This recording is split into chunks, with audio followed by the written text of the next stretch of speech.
لا حول ولا قوة إلا بالله العلي العظيم. أعوذ بالله من الشيطان الرجيم. بسم الله الرحمن الرحيم.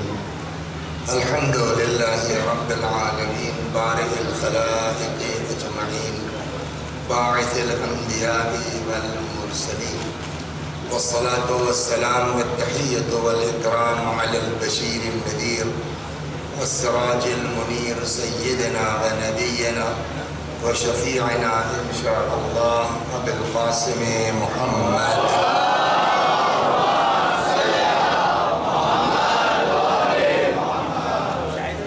اللهم صل عليه وعلى أهل بيته مظاهر جلالك وجمالك، واللعن على أعدائهم الشاكين فيهم المنحرفين عنهم أجمعين. أما بعد، فقد قال مولانا علي بن الحسين زين العابدين عليهما السلام: وأما حق الرحم فحق أمك أن تعلم أنها حملتك حيث لا يحمل أحد أحدا. صلوات محمد.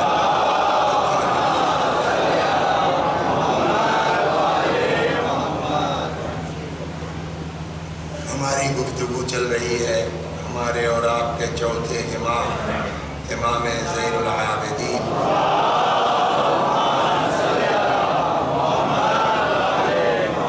سلام اللہ علیہ کے اس بیان کی وضاحت اور تشریح میں جو حضرت نے بیان فرمایا ہے ہمارے اوپر کس کے کیا حقوق ہیں. الحمدللہ بات 20ویں حق کی کل تک چل رہی تھی کہ بیوی کا حق ہم پر کیا ہے یا بیوی پر شوہر کا حق کیا ہے. یہ 1-2 دن کے چکر میں تھے، 4 دن چلی. اسی ذیل میں ایک روایت آئی تھی جورو کا غلام ہے نا، تو جورو کا غلام کسے کہتے ہیں اس کی بھی وضاحت کی گئی کہ گھر میں بیوی کے کاموں میں ہاتھ بٹانا یہ صدیق اور شہید کے برابر درجہ ہے. اس کا ہر آدمی کو توفیق نہیں ملتی گھر میں بیوی کے کاموں میں ہاتھ بٹانے کی. اور پھر یہ بات عرض کی گئی کہ روایات کی نظر میں جورو کا غلام کون ہے؟ کام کرنے والا جورو کا غلام نہیں ہے.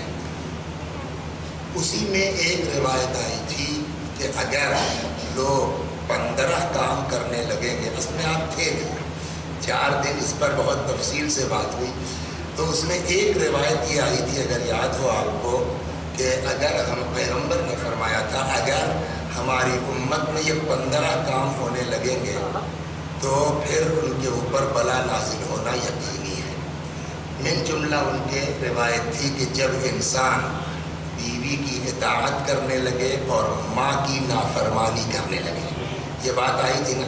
تو اب یہ 4 دن کے بعد آج 22واں حق یہ ہے کہ امام نے فرمایا وَأَمَّا حَقُّ الرَّحِمِ فَحَقُّ أُمِّكَ. اب معاملہ یہ ہے کہ تمہاری ماں کا حق تمہارے اوپر کیا ہے. دیکھیے سب سے بڑی پرابلم وہی ہوتی ہے جہاں ساس بہو میں ٹکراؤ ہوتا ہے اور شوہر بیچارہ اس ٹینشن میں ہے کہ میں کیا کروں.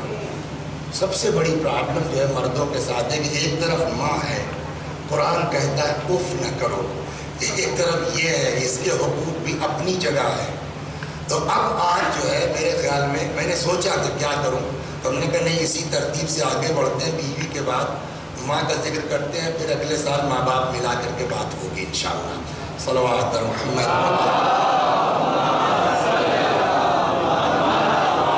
تو امام نے ماں کے حق کے سلسلے میں فرمایا کہ یاد رکھو فَأَن تَعْلَمْ، یاد رکھو کہ أَنَّهَا حَمَلَتْكَ حَيْثُ لَا يَحْمِلُ أَحَدٌ أَحَدًا.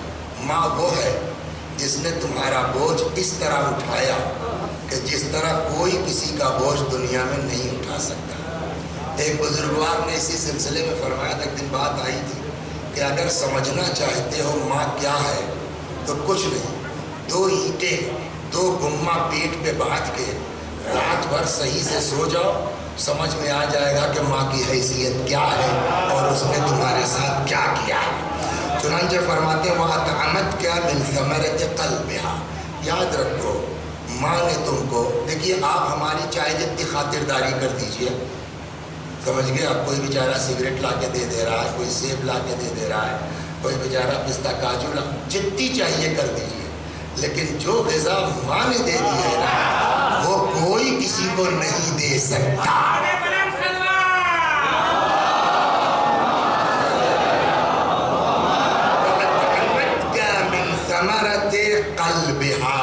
امام فرماتے ہیں یاد رکھو چاہے جو جتنی خاطر کر دے، چاہے جو تم کو جتنا بڑھیا کھلا دے، لیکن جو ماں نے کھلایا ہے وَأَطْعَمَتْكَ مِنْ ثَمَرَةِ قَلْبِهَا، اس نے تم کو اپنا خون جگر پلایا ہے، اپنے جو ہے وہ قلب کا جو ہے وہ پلایا ہے۔ مَا لَمْ يُطْعِمُ أَحَدٌ أَحَدًا، جو غذا کوئی کسی کو نہیں دے سکتا۔ وَأَنَّهَا وَقَتْكَ بِسَمْعِهَا وَبَصَرِهَا، اور اس نے تمہاری حفاظت کی اپنے کانوں سے، اپنے آنکھوں سے، وَيَدِهَا، اپنے ہاتھوں سے، وَرِجْلِهَا، اپنے پیروں سے، اپنے ہاتھوں سے، وَشَعْرِهَا، اپنے بالوں سے، وَجِلْدِهَا، اپنی کھال سے، وَجَمِيعِ جَوَارِحِهَا، جسم کا کوئی حصہ ایسا نہیں ہے ماں کا جو تمہاری حفاظت میں نہ لگا رہا ہو۔ ماں کے جسم کا کوئی حصہ نہیں ہے کہ جو تمہاری حفاظت میں نہ لگا رہا ہو، اور اس میں بھی یہ سب کرنے کے باوجود مستبشرۃ بذالک، یہ ساری زحمتیں اٹھا کے تمہاری حفاظت کر رہی ہے، پھر بھی ٹینشن نہیں ہے، مستبشرۃ بذالک، اس میں وہ خوش ہے، فرحتاً، تمہارے سلسلے میں وہ خوش ہے۔ ہم اگر کسی کے ساتھ اتنا کریں گے تو دنیا بھر کی باتیں، احسان جتانا، میں نے یہ کیا، میں نے یہ کیا، میں نے یہ کیا، کبھی ماں کی زبان سے آدمی نہیں سنے گا کہ میں نے یہ کیا اتنی زحمت، وہ خوش رہتی ہے ساری امور انجام دے کے۔ صلوات محمد و آل۔ چنانچہ یہی وجہ ہے، آپ دیکھیں امام سے بڑا مرتبہ کسی کا ہے؟ حتیٰ امام کی ماں،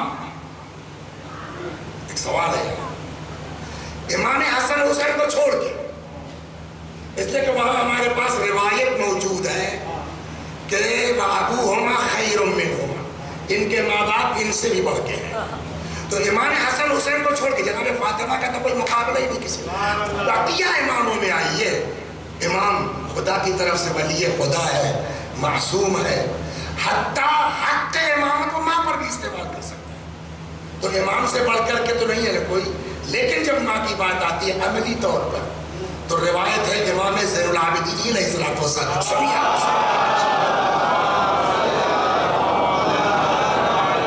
کھانا ساتھ کھاتے ہیں۔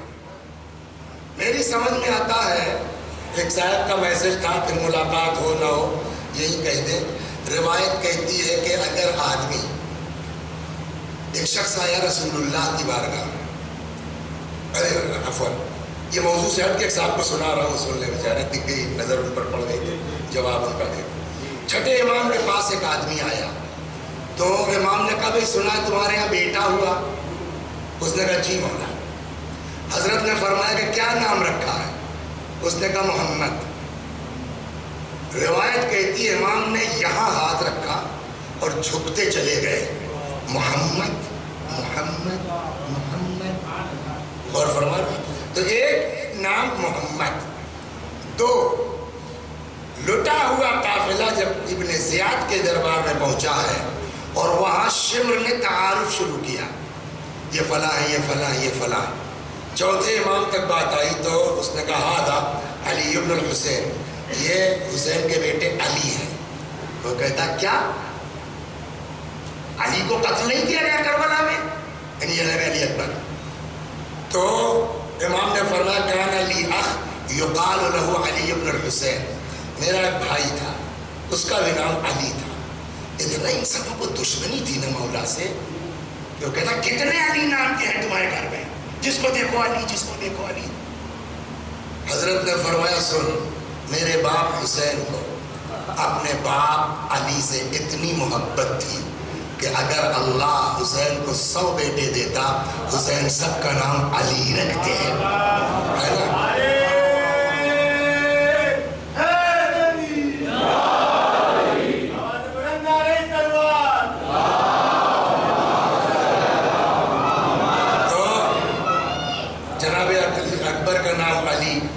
امام سجاد کا نام علی، حضرت اصغر کا نام علی. تو میں سمجھتا ہوں کہ سب سے بہتر یہی ہے کہ دونوں اگر ملا لیا جائے، یا تو محمد کے ساتھ کچھ بھی ملا لیجیے، علی کے ساتھ کچھ بھی ملا لیجیے، اور نہیں تو دونوں اکٹھا ملا لیجیے، جس سے بڑھیا نام نہیں ہو سکتا محمد علی. صلوات پر محمد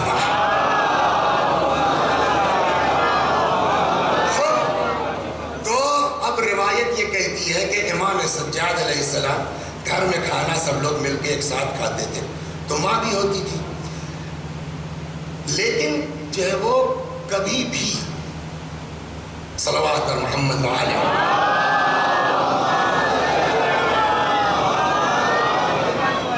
امام اپنی ماں کے ساتھ نہیں بیٹھتے تھے کھانے میں. پورا گھر ساتھ رہے گا لیکن والدہ کے ساتھ، اپنی ماں کے ساتھ امام دسترخوان پر نہیں بیٹھتے تھے، الگ کھاتے، اماں الگ یہ الگ کھاتے. کسی نے پوچھ لیا انت ابر الناس، مولا آپ سے زیادہ نیکوکار تو کائنات میں نہیں ہو سکتا نا. ولا نراک تؤکل امک، لیکن ہم لوگ یہ سنتے ہیں کہ آپ کبھی اپنی والدہ کے ساتھ کھانا نہیں کھاتے، الگ کھاتے ہیں آپ. اس کی وجہ کیا ہے؟ فرمایا اخاف ان امد یدی الی شیء، دسترخوان پر بہت سی چیز رکھی ہے، مجھ کو ڈر یہ ہے کہ میں کسی چیز کی طرف ہاتھ بڑھاؤں اور پہلے سے اس چیز کی طرف میری ماں کی نظر پڑ چکی ہو، قبل اس کے کہ وہ اٹھائیں میں اٹھا دوں. آپ توجہ فرما رہے ہیں؟ وَقَدْ سَبَقَتْ عَيْنُهَا عَلَيْهِ فَأَكُونُ قَدْ أَقَقَتْهَا، تو اس کا مطلب کہ میں آنکھ کی منزل میں آ جاؤں. اتنا احترام ہے ماں کا. صلوات پر محمد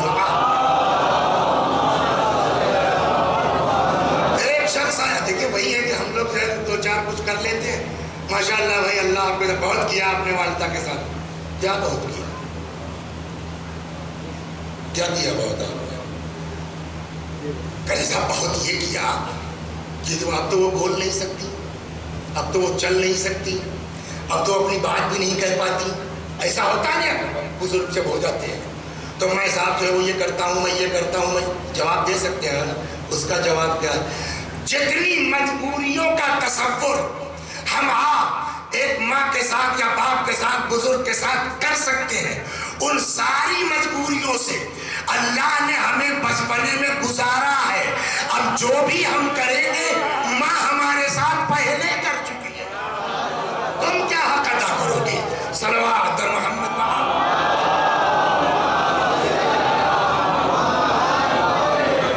چنانچہ شخص آتا ہے پیغمبر کی بارگاہ میں، کہتا ان والدتی بلغها الکبار، یا رسول اللہ میری اماں بہت بوڑھی ہو گئی ہے، وَهِيَ عِنْدِي الْآنَ أَحْمِلُهَا عَلَى بَارِي، اور اب بڑھاپے میں چل ول تو پاتی نہیں ہے، لہٰذا میں اماں کو ادھر ادھر اپنے کاندھے پر پیٹھ پہ لاد کے بولیے لے جاتا ہوں. وَأُطْعِمُهَا مِنْ كَسْبِي، بالکل پاک و پاکیزہ میری جو آمدنی ہے اس سے میں ماں کو کھلاتا ہوں.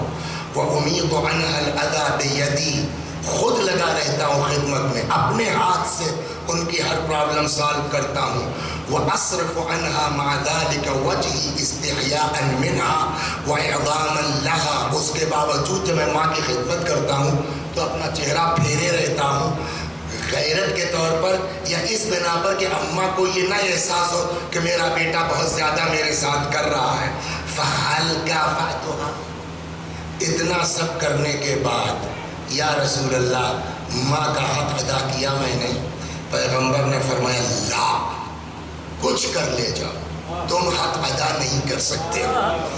وجہ وہی فرماتے ہیں. ابھی جو ہے سارے عضو بدن سے اس نے تمہاری حفاظت کی ہے، لیکن یہ سب کرنے کے بعد مستبشرۃ، خوشی خوشی کر رہی تھی.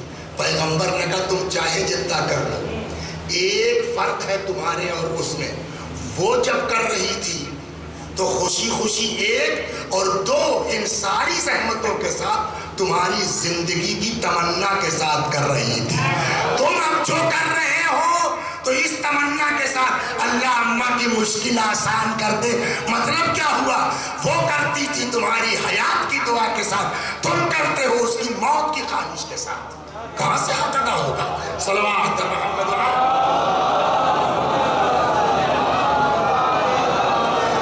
اب آئیے پہلے میں قرآن کی کچھ آیتیں آپ کی خدمت میں نقل کروں. والدین کا مرتبہ کیا ہے، پھر جو ایسا وقت رہے گا روایات نقل کروں گا. اور آپ جانتے ہیں میرا بغیر قصے کے تو کام چلتا نہیں، تو پھر ایک آدھ دو قصہ کہانیاں بھی ہوں گی. صلوات محمد.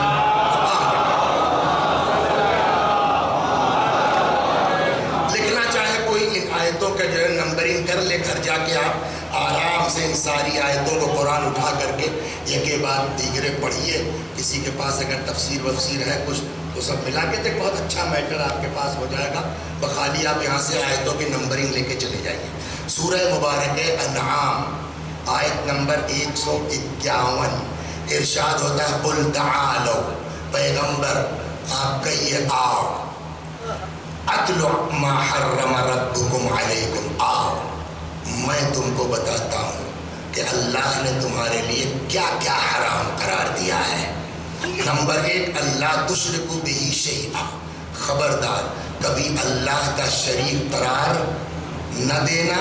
وبالوالدین احسانا، اور اپنے ماں باپ کے ساتھ بولیے احسان تو ہو ہی نہیں سکتا، اپنے ماں باپ کے ساتھ اچھا سلوک کرنا، حسن سلوک کرنا. ایک دوسری آیت جو بہت مشہور ہے، اکثر 40واں 42واں 20 آیت پر ہم بھی پڑھتے رہتے ہیں اور بھی سنا ہوگا آپ نے، سورہ مبارک اسراء 15ویں پارے میں بنی اسرائیل جس کو کہتے ہیں، اس کی آیت نمبر 23 آگے کئی آیتیں ہیں.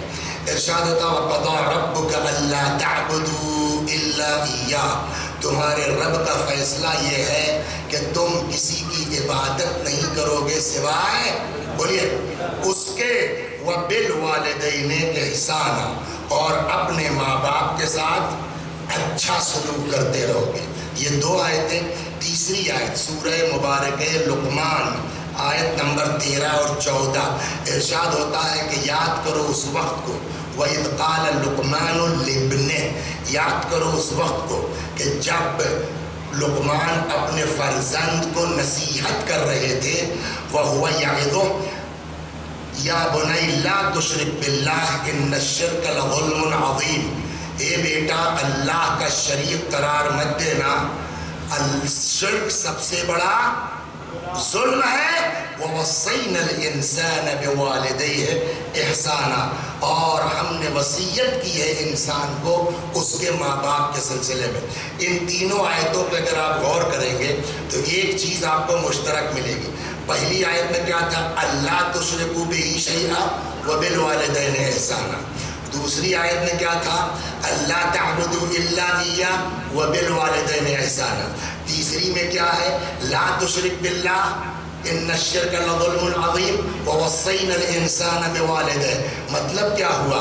آپ غور کریں ان آیتوں میں تو ایک چیز سمجھ میں آ رہی ہے کہ اللہ نے اپنی عبادت کے ساتھ شرک نہ کرنے کے ساتھ بلا فاصلہ ماں باپ کے ساتھ نیکی کا حکم دیا ہے. تو اس کا مطلب یہ ہے کہ عبادت اسی کی قبول ہے جو ماں باپ کے ساتھ اچھا سلوک کرتا ہے. صلوات. ابھی آ رہی بات انشاءاللہ.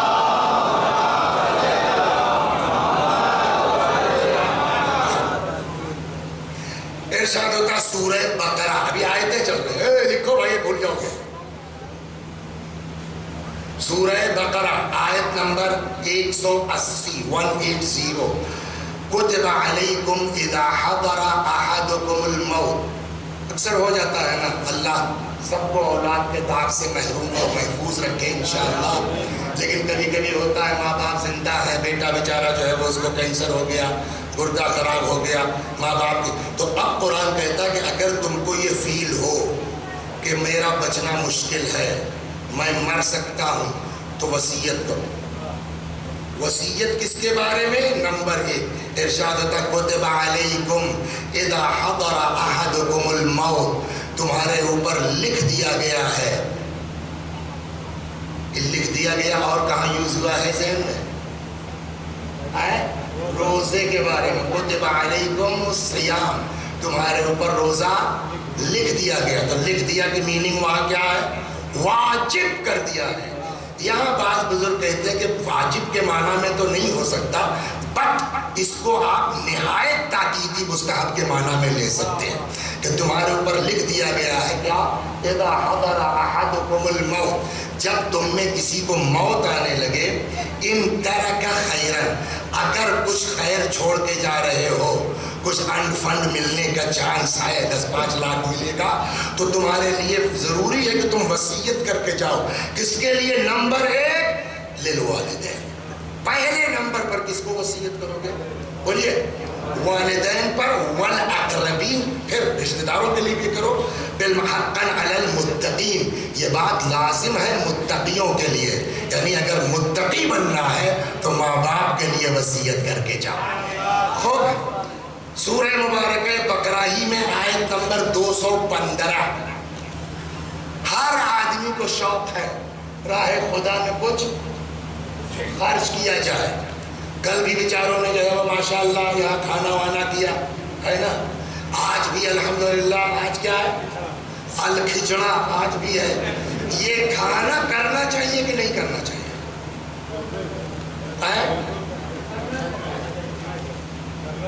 دو تین روایتیں سن لیجئے اس کے اوپر تاکہ اگلے خمسوں پر کہیں جذبہ پیدا ہو جائے. صلوات اور محمد پڑھیں.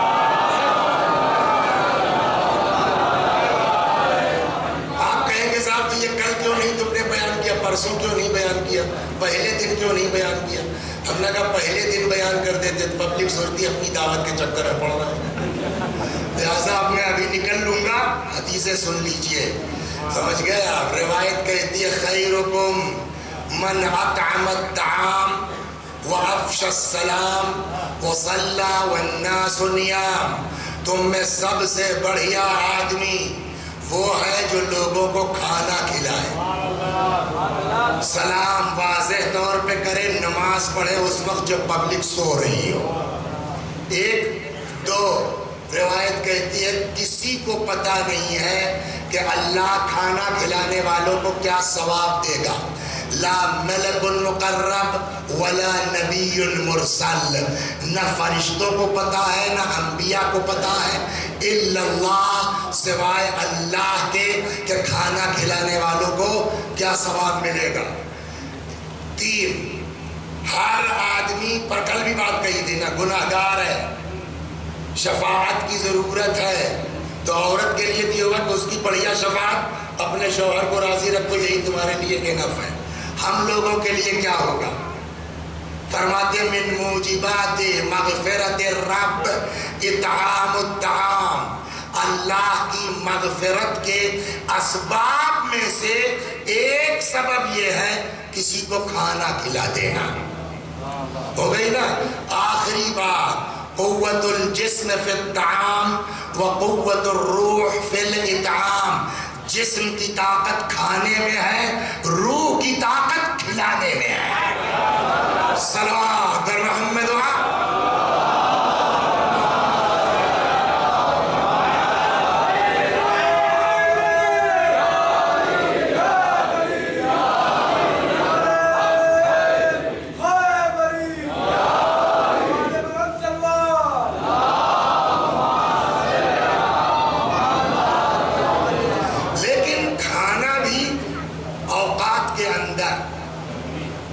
حیثیت کے اندر. معلوم ہوا لڑکی کی شادی ہے وسیع حسن صاحب کے، ابھی محلے میں 2 لوگوں نے شادیاں کی تھی، لکھنؤ سے بلوایا تھا ٹھیکے پر جو ہے وہ 1000 روپے پر پلیٹ یا 500 روپے پر 5 لاکھ روپے. وسیع حسن صاحب کی اوقات نہیں ہے. کیا کیا جائے یار، ان سے تو نیچے ہو جائیں گے، ڈاؤن ہو جائیں گے. چلو ٹھیک ہے، وہاں والی زمین سے کوئی کام بھی نہیں ہے، اس میں کچھ ہوتا بھی نہیں ہے، پینامہ کر دیتے ہیں، کھانا کھلائیں گے. دین کہتا ہے خبردار، کھیت بیچ کے تو شادی کرنا مت، کھانا کھلانا مت. روایت کہتی ہے اگر کوئی اپنی زمین بیچے گا تو وہ پیسہ اس کے لیے پھل نہیں سکتا. ٹھیک. ایک بات سنائے آپ کو،